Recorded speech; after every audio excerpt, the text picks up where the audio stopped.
আসসালামু আলাইকুম এভরিওয়ান, আমি আয়রার মম। আজকে আমি বানাইছি চিকেন বোনা খিচুড়ি। দেখো আলহামদুলিল্লাহ অনেক সুন্দর হয়েছে। ফ্রুট কালার ব্যবহার করছি, বেরেস্তা করা পেঁয়াজ ব্যবহার করছি। তো আমি একটু শর্ট করে ভিডিওটা বানাইছি।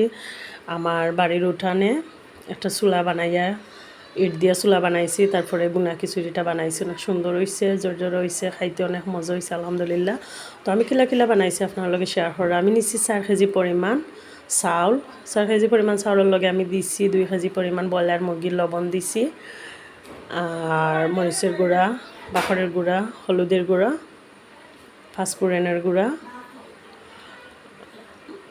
আমি কিছু বিরিয়ানি মশলা এড করছি, আর আধা কেজি পরিমাণ আমি তেল দিয়ে ম্যারিনেট করে মাংসটা আমি রাখছি। আর দিয়ে আমি পেঁয়াজ দিয়ে বেরেস্তা করার লাগি আগে আমি চুলাটা জাল দিলাইছি। বেরেস্তা করার লাগে আমি কিছু পেঁয়াজ তুলে রাখছি, আর অর্ধেক পেঁয়াজের মাঝে আমি দিছি তেজপাতা, ডালচিনি, এলাচ, আদা রসুন পেস্ট, আর 2 চামচ পরিমাণ পেস্ট করা পেঁয়াজ। আমি দিয়া লাল হওয়ার পরে আমি দিলাইছি ম্যারিনেট করে রাখা মাংস। তো দেখো আলহামদুলিল্লাহ খুব সুন্দর ওর মজা হইব ইনশাল্লাহ। আর মাটির চুলার রান্না তো সবাই ভালো পায়, মজাও হয়। তো আমার মাংসটা সিদ্ধ হওয়ার পরে আমি দিলাইছি চাউলটার একটু লাল করার পরে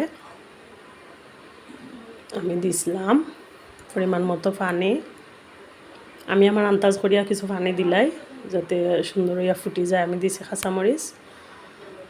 তো দেখো আলহামদুলিল্লাহ আমার বোনা খিচুড়িটা ডান হয়ে গেছে। আমি দিলাম বেরেস্তা করা পেঁয়াজ, আর আমি দিমু একটু জর্দার রং যাতে কালারটা সুন্দর হয়। তো অনেক সুন্দর ফ্লেভার আইছে আলহামদুলিল্লাহ। আপনারা ট্রাই করতে পারেন। শর্টকাট একটা ভিডিও দিছি, অনেক সুন্দর হয়েছে, মজা হয়েছে। তো ভালো থাকুক। আসসালামু আলাইকুম।